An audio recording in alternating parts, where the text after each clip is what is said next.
Welcome to the Fantasy Champions Fantasy Football Podcast. What do you got today, Rick? We got the Week 9 news and injury report.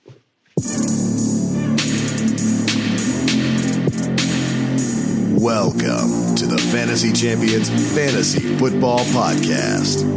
Here's your host, Morgan Colby and Rick Lemon. What's poppin', Fantasy Champs? What's up? I thought maybe that this week was going to have a massive news show because of the trade deadline on Tuesday. Now, don't they? Is it just me, or do they normally do those trade deadlines on Thursday? Maybe. I don't know. I think it's Thursday or Tuesday, though. I can't remember, but I knew it was one of them, but I could have sworn it was on Thursday night or Thursday afternoon at 4. You might be right. But maybe that's the NBA. I don't know. Day? It's so funny too because all the NFLs talk about how they wanted to get out the vote and use their facilities for counting votes and all that stuff, and then they put their trade deadline on election day. It seems like a really brilliant idea, NFL. Yeah. So anyway, I'm looking. I'm trying to figure out what to do for the election and where to vote and all that stuff. And meanwhile, I find out that the trade deadline's on Tuesday, and I'm like, what? So anyway, we thought we were going to get a lot of news. We really didn't. So this show is going to be relatively short, maybe 15 minutes. Maybe we'll wrap it up in 15 minutes, or it could be 25. You never know with us. Yeah. Try to keep it short, but anyway. My name is Morgan Colby. If you've never listened before, my name is Morgan Colby. I got Rick Lemon with me as always. We got news and injury report as always today. Before we jump into that, check out our website, thefantasychampions.com. Follow us on Twitter at the FFChamps, on Instagram at the Fantasy Champions. You can like us at facebook.com/thefantasychampions. If you're listening on Apple Podcasts, Spotify, Stitcher, or any other podcasting platforms, be sure to subscribe. Leave a review and share this podcast with your friends. Subscribing is the best way to support the brand. If you are watching on YouTube, you can also subscribe there. 1,000 subs before the end of the season, and you get Rick's head shaved. Now, if it doesn't happen, he's not getting his head shaved. It's not happening. So, nope. Keeping the flow. You can also click the bell for notifications, like and comment down below. Any questions you have for the week. So let's jump right into the news and injury report. Like I said, not too much going on this week. We'll get to some injury news, and then we'll jump into some minor trades that happened, and then we'll talk about some of the practice reports and stuff like that. A lot of stuff is really mixed in anyway, but. So we'll start with last Thursday night. Calvin Ridley on a crossing pattern stepped on the ground and broke his whole foot in half. He has a midfoot sprain, so he didn't really break his whole foot. In case anyone, I was going to say that's kind of. Oh my God! I didn't watch the game. Calvin Ridley's hurt. No, you're fine. If you don't know about Calvin Ridley being hurt by now, you'll never will. But the team hopes to have him back shortly, according to NFL Network's Ian Rappaport. He did not practice Wednesday. Now. At first, they were thinking like a 2 to 3 week injury, which would be horrible news. If they keep him out this week, it'll be to move him into next week, which is the bye. So give him 2 weeks off before he comes back. Similar to what the Eagles did with Miles Sanders. He missed 2 games and then goes into the bye, and he'll probably come out of the bye and play this week. Or next week, I should say. But Calvin Ridley, I see a similar situation happening, but there is also, he got injured 10 days ago. So there is also a situation where he could definitely play. We pre-record these episodes, so check the practice reports for Calvin Ridley. See on Friday, as you go about your day, where Calvin Ridley, they should be releasing questionables, whether guys are in and out. So just check on Calvin Ridley for the week. I don't know if you have any thoughts on that. Yeah, no, just keep an eye on it, like you said. Hopefully he plays this week because I'm relying on it in the league. Yeah, me too. I really need not to have. I have Miles Sanders and Kareem Hunt on a bye week, and Calvin Ridley now might be hurt, and so it's like my whole team's just going to be gone for a whole week. They're on vacation, but then I don't have Ridley next week. Luckily, I have AJ Brown. So good thing you made that trade. Maybe I'll be all on set with that. Doug Marrone said Gardner Minshew won't play in Week 9 against the Texans. They say he has a thumb injury. It's Jake Luton season. Yeah, Jake Luton. Oh my God. How deep are we going to get into the quarterback? Every year we start the season and we're doing our projections and we're talking about quarterbacks and all this stuff. And then as the season goes along, I feel like we dive deeper and deeper and deeper into the abyss of, just quarterbacks and not Jake Luton. Who the frig is Jake Luton? For the sake I've heard of him before, but I hope he's not awful. Yeah, that is very true. I would be concerned about everyone except for James Robinson this week. If you have if you're in a deeper dynasty league and you have LaVisca Chenault, or if you have DJ Chark, it's a little bit more concerning for your fantasy prospects. But anyway, Deontay Johnson suffered a hamstring injury in week 8. He did return to play. I haven't heard anything practice reports wise on Deontay Johnson, so just keep an eye on the injury report. I believe if he came back into the game, it's not really a concern. Yeah. I agree. Usually, I said that and then Joe Mixon didn't play next week. That's true. But usually when they come back into the game, they're fine. Yeah, usually. T.Y. Hilton suffered a groin injury in week 8 against the Lions. He didn't practice Wednesday. T.Y. Hilton's dead at this point. Fantasy-wise, yes. Fantasy-wise, he's just gone. Rams coach Sean McVay said Darrell Henderson has a thigh/quad injury and that he will be fine for week 10 against Seattle. That's good news. And people that listened to our waiver wire show and picked up Cam Akers. Boom. Yeah, sorry about that. Sorry. Hopefully you didn't spend too much. Hopefully you didn't wait. What did we say? Like $20? No, I don't think we said. Whoops. I don't think we put a number on it. I don't think we good. put a number on Thank it. God. We just said if he's available. I'm not saying I would have put $20 on him, by the way. I'm not giving wouldn't have myself either. away. They don't believe us at all. 49ers. This is kind of unfortunate news, and there's some conflicting reports coming out about as to why this is happening. So the 49ers placed quarterback Jimmy Garoppolo on injured reserve with a high ankle sprain, saying that he's been playing through an ankle injury for the last couple of weeks, and that's why he hasn't really looked that great. The issue with Jimmy Garoppolo is that a lot of people think he was benched, and they're just trying to come up with an excuse for why he's not playing. There's some reports that said that this could also very well be his last game in a 49er uniform. If that is true, this his contract year, or did he sign one? What is it? Is this his contract year, or did he sign one? No, he's under contract for I think another 2-3 years. Okay, no, I mean did he sign a big contract with them? He did, yes. Oh, okay, 2 years all right. ago. Why do they think it's going to be his last game? I don't know. He's just because he's been struggling, I guess. Insert the meme of Bill Belichick walking into the Lions Stadium, not high-fiving a Kids fan.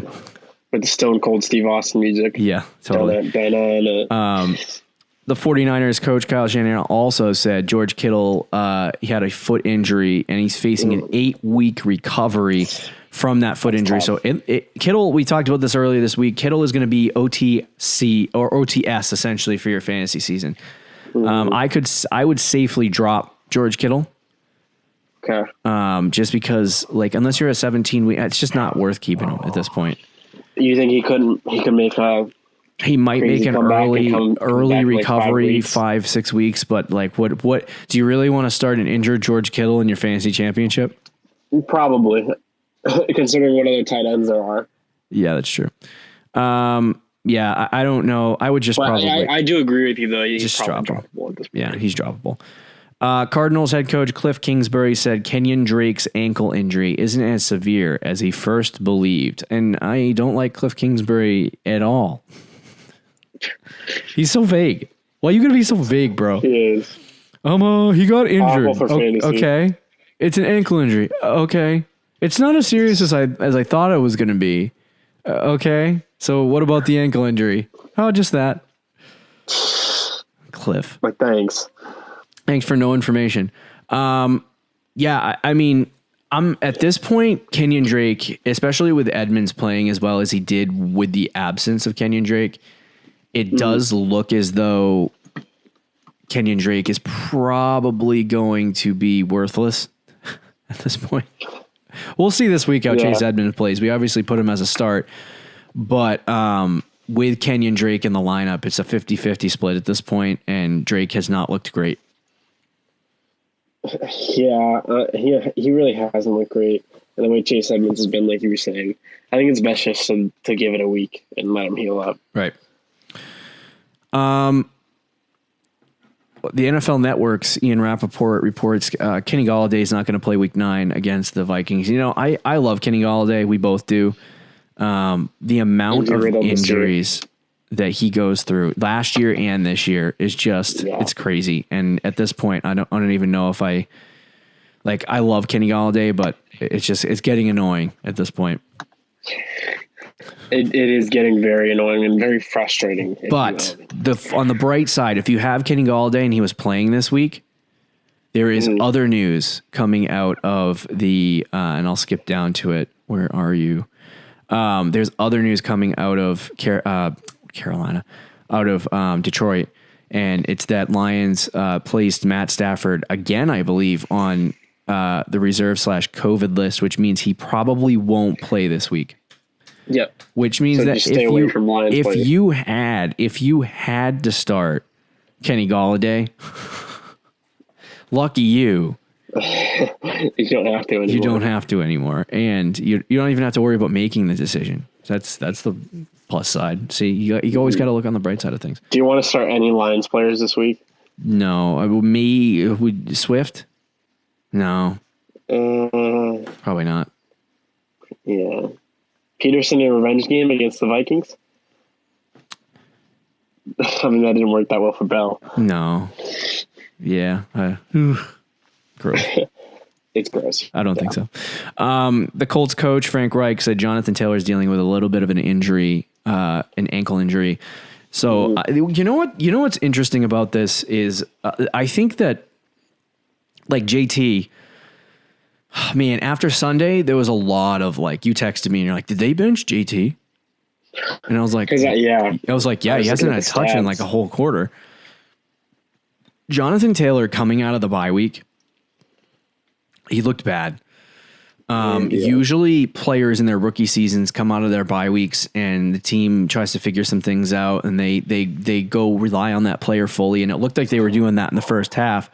But Jonathan Taylor... Excuse me. Jonathan Taylor had... Yawns are contagious. I know, seriously. Jonathan Taylor had 10 rushes for 22 yards in the first half, and then he got 1 carry for 1 yard on the goal line and missed the opportunity. Yeah. And, obviously you saw Jordan Wilkins have success against the defense that they were playing, and you saw... was it Cincinnati, right? Yeah. Yeah, you saw Jordan Wilkins have success. It was... No, it was Cincinnati. It was not Cincinnati. It was. No, it wasn't. I'm sorry. You're right. It was Detroit. Detroit. Forgive me. And then you saw, Naeem Hines didn't have a good game on the ground. He had -4 yards and 4 carries, but he caught receiving wise. He caught 2 touchdown passes. So I think for this situation with Jonathan Taylor, I don't know if it has to do with the ankle injury or if it has to do with the fact that Jonathan Taylor just has not been good. Mm-hmm. And I don't even think that's a trend because he was averaging over the course of erasing week 1 and week 2, he was averaging 5-6 yards a carry. Yeah. So, I mean, for Jonathan Taylor, he wasn't playing bad before that. It was just that one game. So, it might be an injury and the Jonathan Taylor truthers survive. That's what I hope. Even though I have 1 share of him, so it doesn't really matter if he's good or bad. I don't care if he does. I still want him to succeed. Yeah. Browns coach Kevin Stefanski said Austin Hooper will definitely be ready for Week 10 against the Texans. It's interesting that Stefanski said this very adamantly about Austin Hooper, but then hasn't said anything about Chubb returning in Week 10. There was a report that said he might return in Week 10, but he seems very confident that Austin Hooper is going to start in Week 10, but there's no confidence there that Nick Chubb is going to start. So are we concerned about Chubb not playing? Yeah, I mean, there should be some concern about Chubb not playing. Mm-hmm. Hopefully he plays, because if he does, he should be able to destroy Houston in Week 10. Yeah, it's true. Cowboys placed quarterback Andy Dalton on COVID-19 list. That's not good. The guy gets smashed into the ground. Yes, I know. Gets concussed. I don't even know if he's out of concussion protocol. Can he even move his legs? Who knows? I think like, he's, and then no, he's okay. they sent him to the hospital to get him checked out, and he gets COVID. Right. Those two things. Gosh, I'm not saying that those two things are connected. By the way, I'm just and he can making still a come joke. back and they can still win that division because So true. it's so bad. So bad. So in some trade deadline news, Patriots acquired Isaiah Ford from the Dolphins in exchange for a conditional 2022 sixth-round pick. Blockbuster trade. Patriots buckling down on their idea of winning the Super Bowl this year with Cam Newton. Maybe Isaiah Ford can catch a 4-yard pass. Maybe at his feet from Cam Newton. Really moved the needle from the Patriots. Cam Newton might be the only quarterback in the NFL that I've ever seen that can throw a 4-yard pass at somebody's feet. Like he can underthrow a short curl route that's 2 yards. Yeah. I don't get it. Do you think that has anything to do with the receivers though too? Just not running the right routes? I think some of the receivers are really bad. Shorter or further. Yeah. I mean, I don't. Curl routes are usually about timing. Yeah. Or any real short route, to be honest with you. I think this is just they legitimately needed another like wide receiver. Yeah, they did. So, and they got him for basically nothing. So that's good. Dolphins acquired running back DeAndre Washington from the Chiefs in exchange for a conditional 2021 sixth-round pick. So the Dolphins were moving guys. They're all over the place. They probably only traded Isaiah Ford to the Patriots because they wanted to get DeAndre Washington from the Chiefs. Yeah, and they gave up more. They gave up more capital to get DeAndre Washington than they received for Isaiah Ford. Yeah. Good job. I don't know. I have no idea. They did this most likely because the Miami Herald reports that Myles Gaskin will miss 3 games with a sprained MCL. I got no luck in the home league, man. Do you think that the Dolphins wish they really pushed it to get Le'Veon at this point? Yeah, I think they should have. Yeah, I mean they were, especially with this news. I know, but it would have been much better if they. I think they would have been in a much better position if they got Le'Veon Bell. Yeah. Myles Gaskin hasn't really been bad this year. He's quietly been I think a top 16 fantasy running back, top 16, top 15. He hasn't been bad at all, and he's been pretty efficient with the work he gets. So yeah. This is it's kind of a big blow because Matt Breida has not been good, and neither has Jordan Howard. So they're going to have to rely a lot on Tua the next few weeks. Yeah, and Tua, according to PFF, was one of the lowest rated quarterbacks last week. He did only have 15 pass attempts. Yeah, it was kind of a weird game. So right. Coach Matt Rule said he's very optimistic, very hopeful that Christian McCaffrey is able to return this week against the Chiefs. McCaffrey also returned to practice this week, so I believe he's been taken off the IR, but we'll see. Just keep an eye on McCaffrey. Are you excited to start him this week? 100%. Yes. Okay, it's Christian McCaffrey. All right. Yeah, I mean, I wasn't saying not to start him. Even though it's the Chiefs. Matt Rule has said that, and this might be just total crap. I don't know much about Matt Rule and how much truth he tells the media, but what he has said is that he thinks that Mike Davis is going to have a role in this offense with Christian McCaffrey. So because of the way that he's played over the last couple of weeks without Christian McCaffrey in there. So it would not surprise me. Temper expectations for Christian McCaffrey the first week he gets back, because it wouldn't surprise me if they give him a kind of a lower snap total just to kind of make sure that he's good to go. And then next week they release him fully. So yeah, apparently he is still on the IR too. But do we think I think he'll get a little bit of a role, but by little role to me, I think that's 5 carries. You know what I mean? I think I mean for this week, I think it's 10 to 12 carries, but I think in the future it might just be 5. I'm not worried about Christian McCaffrey's role. I'm just talking about this week, how that might affect it. But anyway, Chris Godwin, finger, he was a full participant in practice, so he's good. He broke his finger a couple weeks ago, I think. So he's back most likely this week. Michael Thomas has been dealing with a hamstring injury, an ankle injury, and his attitude being injured. So he is practicing Wednesday, which is a great sign. I would think that he plays this week as well. Alvin Kamara did not practice. He has a bone bruise in his foot, so keep an eye on that situation. Not really sure where that's going. Devonta Freeman remains sidelined at Wednesday's practice with an ankle injury. He did not play this past week. I don't know if he's going to play this week. It's not a good sign that he hasn't practiced yet, but keep an eye on the injury report for him. And finally, Mark Ingram remains sidelined at Wednesday's practice. So obviously Ingram coming back would hurt J.K. Dobbins and Gus Edwards' value moving forward, but I don't think he's going to play this week. Yeah, I don't either. Okay. Do you have any other news thoughts or is that it? I think that's it. All right, there you go. 21 minutes flat with the news. I think we did a good job. I don't know. Yeah. Should have been more news. Enjoy your Sunday. Don't forget to check out our website, thefacechampions.com. Follow us on Twitter and Instagram, and we'll talk to you Tuesday. Enjoy your Sunday, everyone. Later. Thank you for listening to the Fantasy Champions Podcast. Make sure you subscribe on iTunes and YouTube and follow us on Twitter @TheFFChamps.